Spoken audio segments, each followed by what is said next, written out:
Ethan's hands shook as he placed the small pack of diapers on the worn conveyor belt. His wallet felt too light, emptier than it had ever been. He had exactly one crumpled dollar bill left, just enough, barely. The cashier glanced at him, then at the diapers, and Ethan felt his throat tighten. He didn't care about himself. He hadn't eaten properly in 2 days. But his daughter, Lily, tiny, brown-eyed, and just 9 months old, needed these. Needed him. As the cashier scanned the pack, Ethan prayed silently.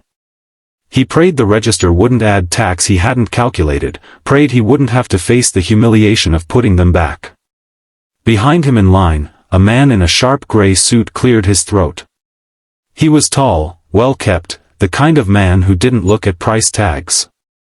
The kind of man Ethan had once dreamed of becoming, before life had pulled the rug out from under him. The machine beeped.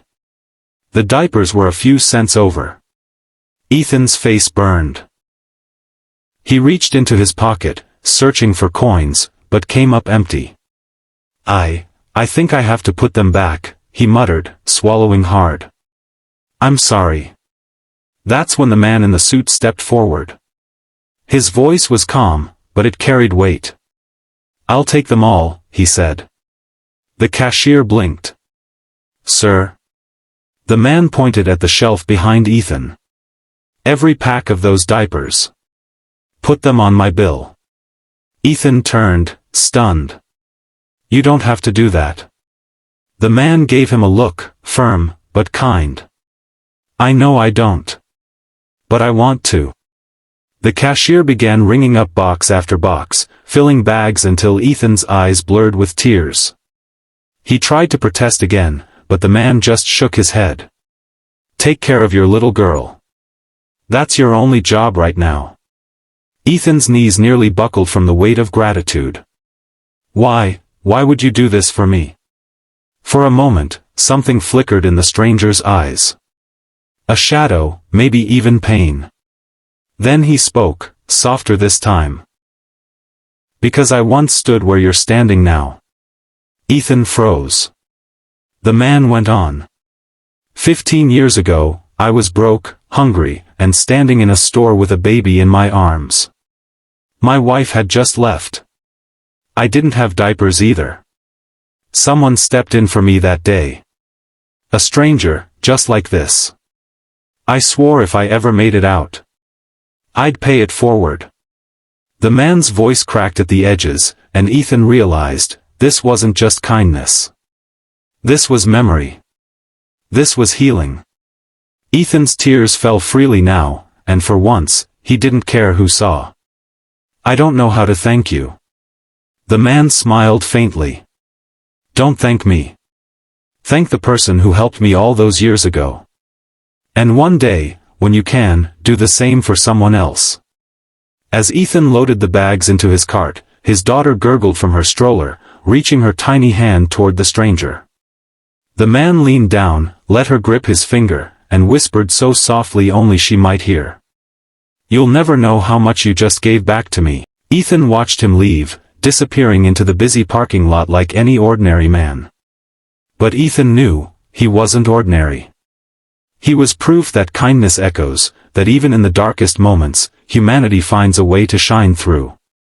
And as Ethan pushed the cart toward home, he held on to a new hope, that one day, he'd stand behind someone else in line, and say those same words. That night, after Lily had drifted off to sleep, Ethan sat at the edge of his bed staring at the mountain of diapers stacked against the wall. For the first time in months, he didn't feel the crushing fear of, what if? What if she ran out tomorrow? What if he couldn't provide? For the first time, he felt safe. But alongside that safety was something else, responsibility. The stranger hadn't just bought him diapers. He had handed him a torch, a silent promise Ethan knew he had to carry forward. The following weeks weren't suddenly easy. Bills still piled up. Meals were still skipped so Lily never would.